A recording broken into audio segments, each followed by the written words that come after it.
28 mark आहेत sir. माझ्या गावामध्ये सगळेजण म्हणतात की तुला नोकरी लागली कधी लागणार आहे. आज 8 महिने झाले मला तो त्रास आणि डिप्रेशन सोसावं लागतं. मागची भरती सुद्धा पेंडिंग आहे.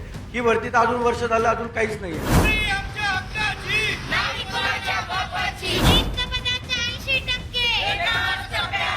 मध्ये बघायला गेलं तर माझे समजा मार्क जास्त असतील आणि बाकीचे 2 कमी तर त्यानुसार मी लागली पाहिजे. पण ते बॅग कोण जास्त देतात पैशाची या ह्याच्यावरती त्यांना घेत असतात.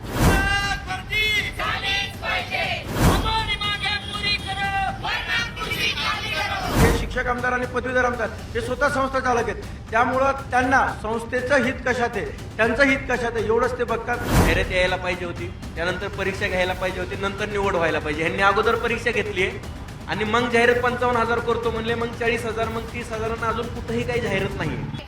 शिक्षण मंत्री दीपक केसरकर मध्यंतरी एका शिक्षक अध्यापक महिलेवर चिडले होते, संतापले होते. तुम्हाला अक्षरशः संतापले. त्यावरून खूप वातावरण महाराष्ट्रात जे शिक्षक आहेत ते आता आंदोलन बसले इथे सेंट्रल बिल्डिंग समोर. यांचं म्हणणं आहे की तुम्ही जर घोषणा केली 2 महिने झाले ही सगळी पोर्टल सुरू होऊन मग भरती का करत नाही. काय नेमकं झालं होतं मला सांगा. तुम्ही का बसलात. सरकार तर म्हणतं आम्ही भरती सुरू केलेली आहे, मग इथं बसून काय करता तुम्ही. बघा, फेब्रुवारीमध्ये एक्झाम झाली. फेब्रुवारीमध्ये एक्झाम झाल्यानंतर तब्बल 5 ते 6 महिन्यानंतर त्यांनी निकाल लावला. 2 महिने आधी पवित्र पोर्टलवरती आमचं रजिस्ट्रेशन करून घेतलं. फक्त रजिस्ट्रेशन त्यांनी करून घेतलेलं आहे. मंत्री महोदय मागच्या अधिवेशन काळामध्ये सुद्धा सांगितलं होतं की 15 जूनला हे शिक्षक शाळेवरती असतील, परंतु असं घडलं नाही. त्यानंतर ऑगस्टमध्ये असतील. आणि मागचे जे मुंबईमध्ये अधिवेशन झालं होतं त्या अधिवेशनामध्ये त्यांनी एक रोडमॅप दिलेला होता. तो सुद्धा या ठिकाणी कुठलाच फॉलो झालेला नाहीये. त्या तारखा त्यांनी त्या ठिकाणी फॉलो केलेल्या नाही आहेत. म्हणून आम्ही या ठिकाणी आज उपोषणाला बसलो. पण उपोषणाला बसल्यानंतर सुद्धा आम्हाला असं कळतंय की ज्या तारखा त्यांनी दिलेल्या आहेत, ज्या तारखा त्या सांगतात त्या तारखा म्हणजे एक प्रकारचं मृगजळ आहे. भरती होणार नाही असं एकटं त्यांनी सांगावं. नाही तर भरती करत असेल तर त्यांनी एक्झॅक्ट तारीख तरी सांगावी. वेळोवेळी वेगवेगळ्या तारखा देऊन विद्यार्थ्यांची मानसिक जे आमची अवहेलना केल्या जाते, मानसिक त्रास जो आम्हाला होतोय ना, तो खरंच आम्हाला तर सहन होण्यापलीकडचं आहे. गेल्या 5-7 वर्षापासून हे मुलं जे आहेत भरतीची वाट बघताय. मागची भरती सुद्धा पेंडिंग आहे. ही भरती तर अजून वर्ष झालं अजून काहीच नाही आहे. जाहिराती का निघत नाही. जाहिराती त्यांनी कारण सांगितलं की आंतरजिल्हा बदलीचा टप्पा जो आहे तो टप्पा राबवल्यानंतर रिक्त पदे आम्हाला कळतील. कुठल्या जिल्ह्याचे किती म्हणजे जे रोस्टर आहे ते रोस्टर आम्हाला कळेल आणि त्यानुसार आम्ही हे पदभरतीच्या जाहिराती त्या ठिकाणी देऊ असं त्यांचं म्हणणं आहे. आपल्यासोबत एक केस स्टडी आहे. लोक म्हणतात ना संस्थाचालक का जागा काढत नाहीत ह्या रिक्त जागा. खरं तर विनोद तावडे शिक्षण मंत्री असताना त्यांनी सांगितलं की अनुदानित संस्थांवरच्या शिक्षकांच्या जागा आता सरकार भरणार. पण प्रत्यक्षात काय झालंय मला सांगा. नेमकं काय शिक्षक संस्थाचालक कसा तुमचा छळ करतात. सर, माझं B.Ed 2009 साली B.Ed पूर्ण झालं आणि त्यानंतर मी 2010 पासून एका संस्थेवर कामाला होतो. माझ्या गावाजवळची संस्था आहे आणि त्यांनी माझ्याकडनं नोकरीसाठी 3 लाख रुपये मागणी केली. मी त्यातले त्यांना 2.5 लाख रुपये मी स्वतः कर्ज काढलं एका पतसंस्थेच्या मार्फत आणि दिलं. का तर मला एक नोकरी मिळावी आणि आमच्या घरामध्ये कोणी नोकरीला नाही आहे. सर्व कुटुंब शेती कुटुंब आहे आणि एकही कोण आमच्या घरातला व्यक्ती नोकरीला नाही. मी त्या आशेपोटी मी त्यांना पैसे दिले. त्यानंतर काही वर्षानंतर पुन्हा त्यांनी माझ्याकडे पैशाची मागणी केली आणि मी ते काय देऊ शकत नव्हतं. मग त्यांनी माझ्या नावावर अक्षरशः एका बँकेमधून कर्ज केलं. 5 लाखाचं कर्ज केलंय. अशा प्रकारे 8 लाख रुपये मी आज त्या संस्थेला देऊन बसलोय. सर, आज माझी 15 वर्ष बॅकफूटवर आहे. आज मी 2023 उजाडलंय. अजूनही मला कुठे नोकरी नाहीये. मी सगळ्या ज्या हे आहेत CTT परीक्षा आहे, TET परीक्षा ही पास आहे आणि मी माझ्याकडे सगळ्या ज्या पात्रता आहेत त्या कॉलेज संस्थेवर जागा शिल्लक आहे सध्या. आता नाहीये काय माहिती नाही, पण ते मला त्यांनी सर बाजूला केलं सर. हां, ही एक केस स्टडी आहे. आणखीन असे अनेक उदाहरणं असतील. सर, अजून खूप असे उदाहरण आहेत. एक महिला आहे इचलकरंजीमध्ये राहणारी, जी विधवा आहे. तिनं स्वतःच उपजीविका करण्यासाठी एका संस्थेमध्ये त्यांनी 10 लाख रुपये दिले कर्ज काढून. एक छोटा मुलगा आहे त्याला सांभाळण्यासाठी.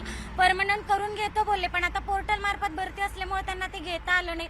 तर त्या महिलेला त्यांनी रितसर काढून टाकलं. मग त्या महिलेने आता ते कर्ज फेडावं कसं मला सांगा.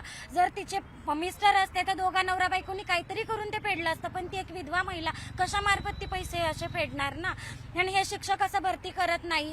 हे पोर्टलवरच जागा का नाही काढत संस्थाचालक. काय सर, पोर्टलवर काढत नाही, त्यांना पैसे खायला मिळत नाहीत ना सर. जर पोर्टल थ्रू गेले तर एकाच 3, आता तर आधी 10 होते, आता एकाच 3 जाणार आहेत. तर 3 मध्ये जर तुम्ही 3 मध्ये बघायला गेलं तर माझे समजा मार्क जास्त असतील आणि बाकीचे 2 कमी तर त्यानुसार मी लागली पाहिजे. पण ते बॅग कोण जास्त देतात पैशाची या ह्याच्यावरती त्यांना घेत असतात. ते मेरिट बघत नाहीत, मार्क बघत नाहीत, नॉलेज नॉलेज बघत नाही. संस्थाचालक जागाच काढत नाही. म्हणजे हे गौड बंगाल काय माहितीये का, बॅक डेटेड एंट्री दाखवायची शिक्षकांच्या. 17 पवित्र पोर्टल झाले 17 पासून सुरू आणि 13ची भरती दाखवायची. मग तीच विना अनुदानित आपल्या संस्थेतले शिक्षक पैसे घेऊन अनुदानितवर जागा भरायच्या आणि रिक्त जागा काढायच्याच नाही. असं हे सगळं नेक्सस आहे. बरोबर. बरोबर. आणि खरं म्हणजे आपण म्हणतो की शिक्षक आमदार हा शिक्षणासाठी काम करणार असतो, परंतु शिक्षक आमदार सुद्धा अशा अनैतिक जे कामं चालू आहेत तर याला पाठपुरावा करणार आहेत. जे शालार्थ आयडीसाठी वेळोवेळी त्यांच्याकडे पाठपुरावा करतात की 13 नंतर हे जे बॅकडेट अप्रुव्हल काढल्या जातात तर त्याला लिगली करण्यासाठी हे शिक्षक आमदार असतील, पदवीधर आमदार असतील. खरं तर हे शिक्षक आमदार आणि पदवीधर आमदार हे स्वतः संस्था चालक आहेत. त्यामुळं त्यांना संस्थेचं हित कशात आहे, त्यांचं हित कशात आहे एवढंच ते बघतात. आमच्यासारख्या बेरोजगारांकडे साफ दुर्लक्ष असते. आज 10 दिवस झाले इथं 5 दिवसापासून आमचा सहकारी अन्नत्याग उपोषण करतो. एकाही पदवीधर आमदारांचं आणि एकाही शिक्षक आमदारांचं या ठिकाणी आम्हाला साधा फोन सुद्धा आला नाही किंवा साधे विचारणा सुद्धा केली नाही. हे सरकार म्हणतं आम्ही एकदम गतिमान सरकार आहोत. बाजूला शिक्षण संचालन आहे, बाजूला शिक्षण आयुक्तालय. म्हणजे दोन्ही शिक्षण खात्याचे प्रमुख जे अधिकारी आहेत, संचालक म्हणजे डायरेक्टर आणि आयुक्त दोघंही इथं आहेत. त्यांच्या अगदी बिल्डिंग समोर हे उपोषण सुरू आहे. आज 6वा दिवस आहे. कोणीही साधं भेटायला आलंय की तुम्हाला? कोणी? तुमचं नाव सांगा पहिल्यांदा. माझं नाव संतोष मारुती लष्कर आहे.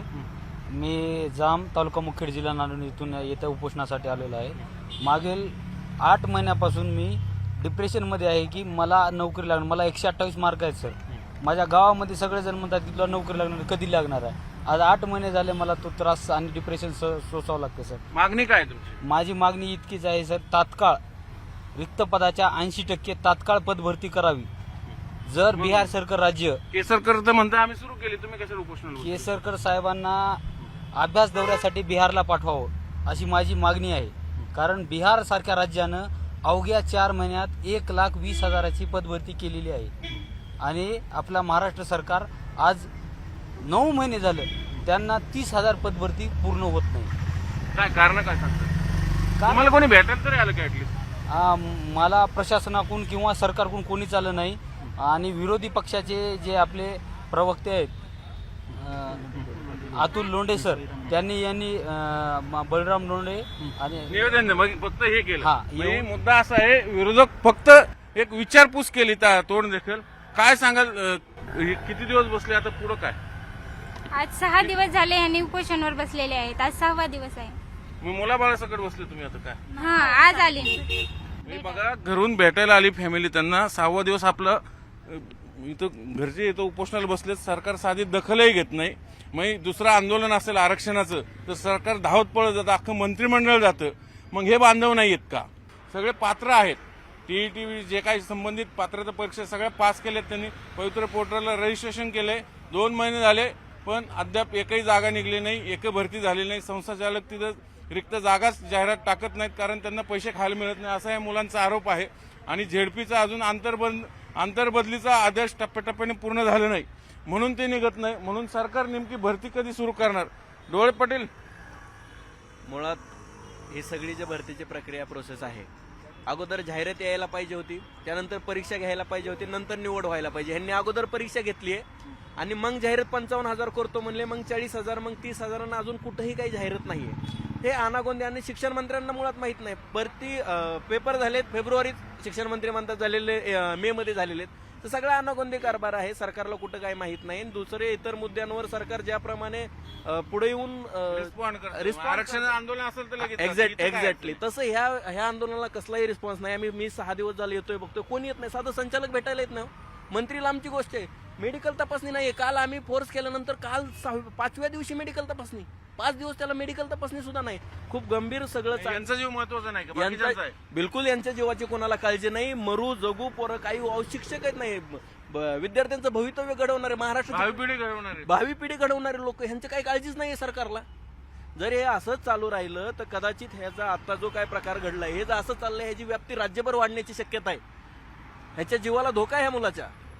मला वाटतं आता तरी केसरकर सरांनी ह्या शिक्षक बांधवांची जे होऊ घातलेले शिक्षक आहेत त्यांची दखल घ्यावी आणि तात्काळ यांना रिस्पॉन्ड करावं. आणि जी नुसत्या घोषणा होत आहेत प्रत्यक्षात त्या घोषणा उतरावून शिक्षक भरती सुरू करावी, एवढीच यांची मागणी, बाकी काही नाही.